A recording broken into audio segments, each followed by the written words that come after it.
बिस्मिल्लाहिर्रहमानिर्रहीम। अस्सलाम वालेकुम। इमरान खान और जनरल बाजवा की मुलाकातें नाकाम हुई और फिर नए army chief general Asim Munir आए। इस दौरान एस्टेब्लिशमेंट और तहरीक इंसाफ के माबैन राब्ते मुनक़ता हो गए, लेकिन अवाम जिस अंदाज के साथ इमरान खान के साथ खड़ी हो चुकी है और पीडीएम टोले को मुसलसल मुस्तरद कर रही है, तो एक मरतबा फिर एस्टेब्लिशमेंट का इमरान खान से राब्ता हुआ है। ये राब्ता किस शख्सियत के जरिए किया गया है, कप्तान ने के सामने कौन से मुतालबात रखे गए हैं, और इमरान खान ने वो मुतालबात तस्लीम भी कर लिए थे, लेकिन फिर ये सारा मामला अचानक कैसे खराब होना शुरू हुआ, इस हवाले से एक बड़ी आम खबर है, उसकी तफसील आपके सामने रख दी है। और इस वक्त जो पीडीएम टोला है वो मुकम्मल तौर पर हवास बाख्ता हो चुका है। राना सनाउल्लाह के बाद मरियम नवाज ने आज एक खुद साख्ता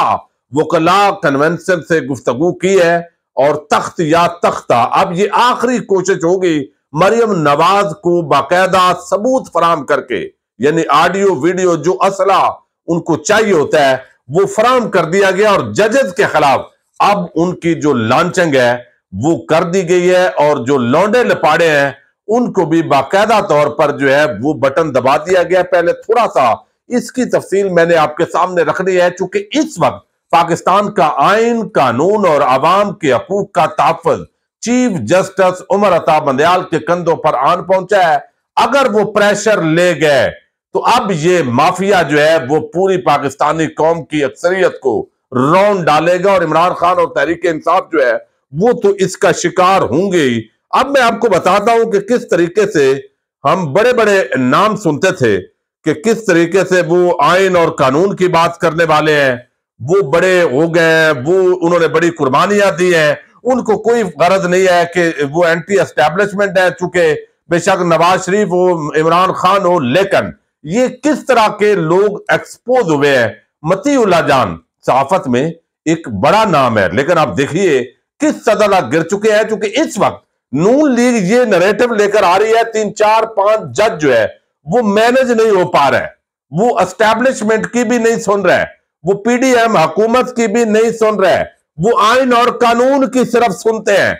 यही वजह है कि शरीफ खानदान का ये वतीरा रहा है कि वो या तो धमकियां देते हैं, ब्लैकमेल करते हैं, या पैसे से खरीदते हैं, फिर वो डराते हैं। ये सारे काम जो है उनके हवाले से किए जाते हैं। अब जो है चीफ जस्टिस उमर अता बंदयाल और उनके साथ justice Mazhar Ali Akbar, justice Ijazul Ahsan, justice Munib और ये जस्टिस मदर साहब जो है, इन सब जजेस को जिस तरीके से एक कैंपेन शुरू कर दी गई है, सुप्रीम कोर्ट ऑफ पाकिस्तान के अंदर जो चंद रिपोर्टर्स होते हैं उनको एक्टिव कर दिया गया और फिर लाहौर हाई कोर्ट के जो चीफ जस्टिस हैं अमीर हुसैन भट्टी, उनकी ऑडियो वीडियो की ब्लैकमेलिंग की कोई धमकी दी जा रही है, क्योंकि उनका जो दामाद है उसने इलेक्शन भी लड़ा। अब ये ऑडियो वीडियो का जो मवाद है ये कौन फराम कर रहा है? अब एक बयानिया बनाया जा रहा है और वो ये कि जब तक सदर अलवी मौजूद है और साथ ही चीफ जस्टिस उमर अता बंदयाल मौजूद है, उस वक्त तक शफाफ इलेक्शन नहीं हो सकते। अब ये एक ऐसा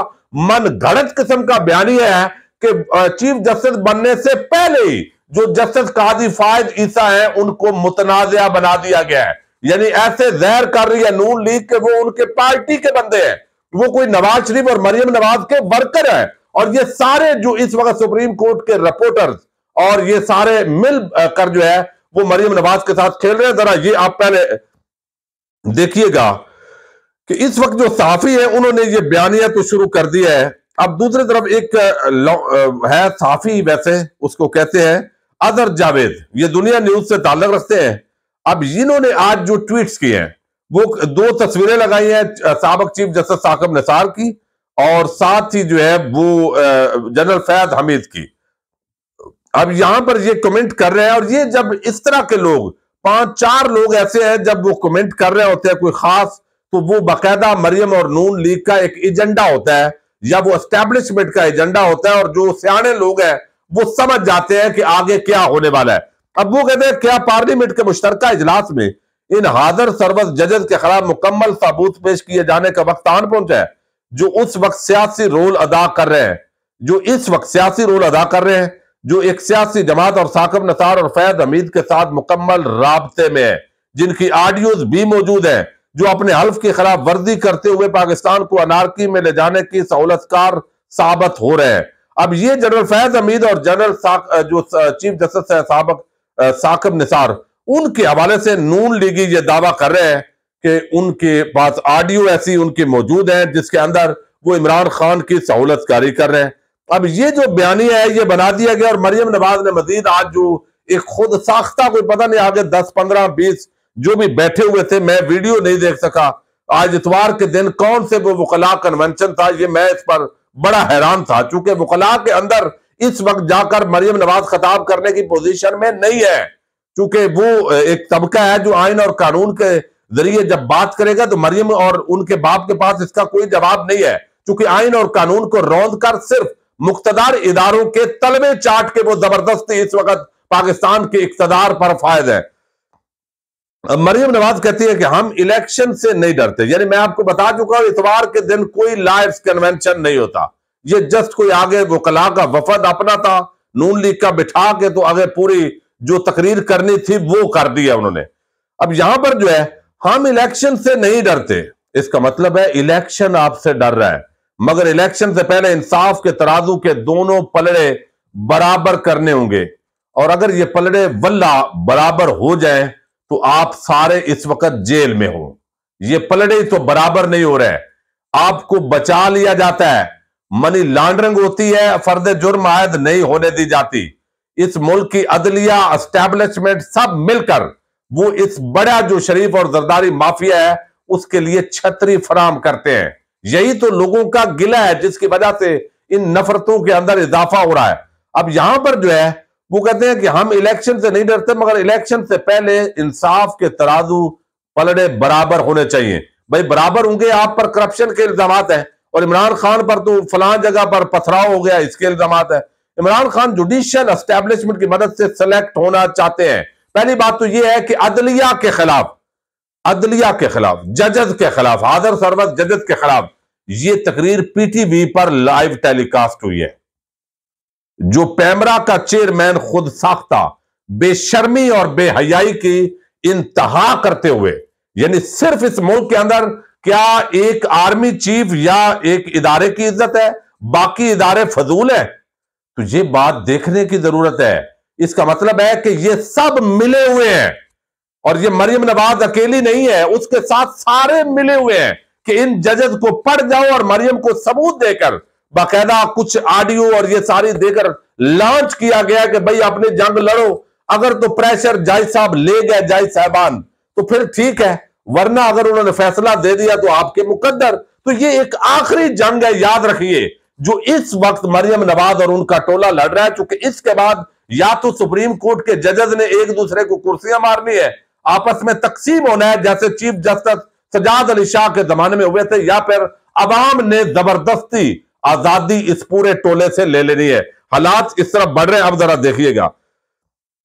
वो कहती है जनरल रिटायर कमर जावेद बाजवा ने इंटरव्यू में खुद कहा कि इमरान खान खतरनाक शख्स है। अब उन्होंने जुडिशियल यानी ईद गवाह मूसा अंदाजा करें, अब इन्होंने जुडिशियल एस्टैब्लिशमेंट ढूंढ ली है, यानी ईसा और मूसा दोनों जो है वो आपको इल्म है पैगंबर शख्सियात है। मैं कोई और बात कहना चाहता था। बहरहाल जनरल बाजवा कहते हैं कि बेगमात के कहने पर अदालत के फैसले होते थे, उनकी बाकियात अदलिया में मौजूद है, ये अब इन पर तकिया किए बैठे हैं। भाई बात यह है यार, आप अंदाजा करें, वल्ला मुझे फिर गुस्सा आ जाता है। मैंने आपके सामने बड़ी खबर रखनी है इसलिए कह रहा हूं। मरियम नवाज कहती है कि हमने सुना था कि कानून अंधा होता है, लेकिन जिस दिन पनामा केस का फैसला आया अदालत में साकिब निसार, आसिफ सईद खोसा के बच्चे भी मौजूद थे। इन जजों के बच्चों को पहले से पनामा फैसले का पता था। आइन और कानून पर फैसले नहीं होते थे, बल्कि बेगमात और बच्चों के कहने पर होते थे। अब ये जो शायद मितला का इंटरव्यू है ना, इंटरव्यू चूंकि 1.5 महीना पहले उनका इंटरेक्शन हुआ है, मैं इसका एक और पोस्टमार्टम आपके सामने रखूंगा। इसके अंदर कुछ बातें उनकी हुई हैं जनरल बाजवा से यकीनन, लेकिन उन्होंने मर्जी का ट्विस्ट दिया है। जो मरियम नवाज और नवाज शरीफ को चाहिए था वो ट्विस्ट दे दिया गया है, और अब वो सारा कुछ ये चूंकि मान लिया है, लिहाजा हम ये कह रहे हैं, ये इस तरह कह रहे हैं। तो अब नवाज शरीफ के साथ बहुत नाइंसाफियां की गई, झूठे मुकदमात हमने भुगते, ये सारी चीजें जो है वो आई है। तो अब सीधा और खुला जो मुतालबा है, जंग है सुप्रीम कोर्ट ऑफ पाकिस्तान के साथ।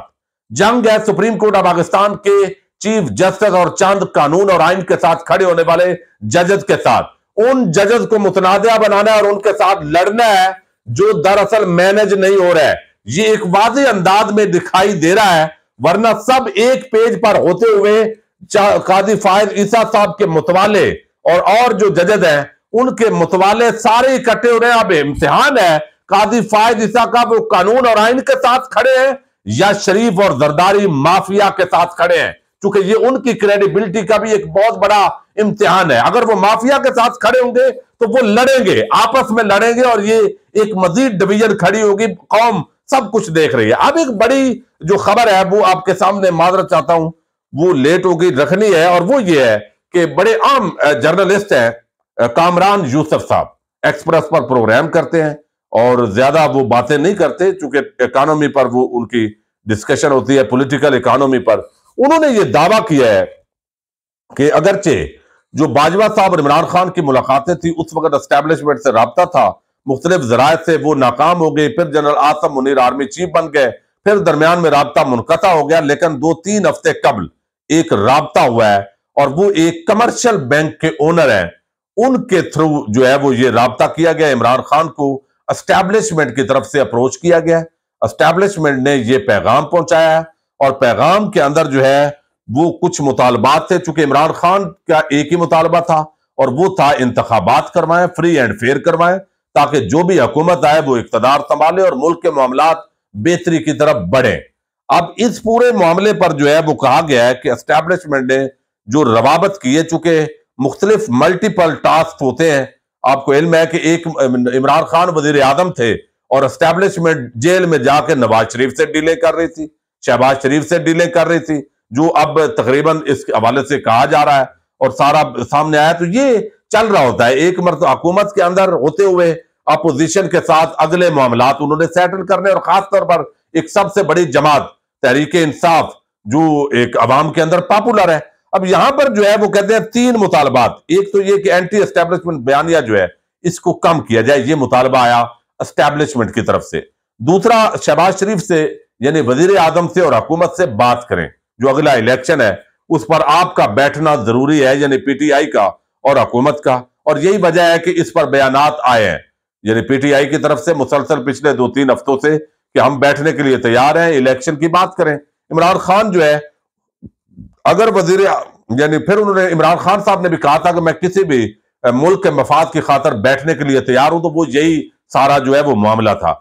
अगर वो कहते हैं कि अगर वजीर आजम बन जाए, एस्टेब्लिशमेंट का तीसरा मुतालबा यह है कि अगर वजीर आजम बन जाए तो आप हमारे खिलाफ इंतकामी कार्रवाइयां नहीं करेंगे, ये उन्होंने बताया। यानी जनरल आसम मुनीर है, बाकी जो लोग भी होंगे ज़ाहिर है उनको ये भी खदशा तो है कि इमरान खान जो है वो इंतकामी कार्रवाई कर सकते हैं। तो ये अब कहते हैं ये मुतालबात गए हैं, लेकिन जनरल आसम मुनीर साहब जो है इस दौरान जमान पार्क पर हमला हो गया और वो जिस तरह एक पूरा झड़पें हुई हैं, गिरफ्तारियां हुई हैं, फिर हालात और नेज की तरफ चले गए हैं। मुतालबात खान साहब ने तस्लीम कर लिए थे, लेकिन जनरल आसम मुनीर साहब जो है जब नीचे जो लोग हैं वो लेके गए, तो आसम मुनीर साहब उनके कामरान यूसुफ के जराए के मुताबिक वो कहते हैं कि उन्होंने ये नहीं माना, चूंकि वो समझते हैं कि इमरान खान हमें धोखा दे सकते हैं। यानी ये सारा अगर होने दे तो यही वजह है। अब एक ऐसा तासर बन गया है, यानी वो समझते हैं कि इमरान खान के रवैये में ये आर्जी तब्दीली है और कल को ये सबको रगड़ देंगे। तो ये एक खदशा है जिसकी वजह से अदम एतमाद है और मामलात फिलहाल जो डील बगैर लग रहा था कि करीब पहुंची है, वो फिर एक मर्तबा दूर हो गई है। आने वाले दिनों के अंदर कोई ब्रेक थ्रू होगा या नहीं होगा, ये अब सुप्रीम कोर्ट ऑफ पाकिस्तान का जो फैसला है इस पर यकीनन मुनसर है। ये एक बड़ी जो खबर है वो डेवलपमेंट थी और ये मुतालबात और फिर डील सारी आपके सामने रखा है। और ये एक बैंकर का नाम उन्होंने नहीं बताया जो ओनर है कमर्शियल बैंक के जो मालिक है। आप भी जरा अंदाजा लगाएं, मैं भी लगाता हूं। इजाजत दीजिएगा, अल्लाह हाफिज।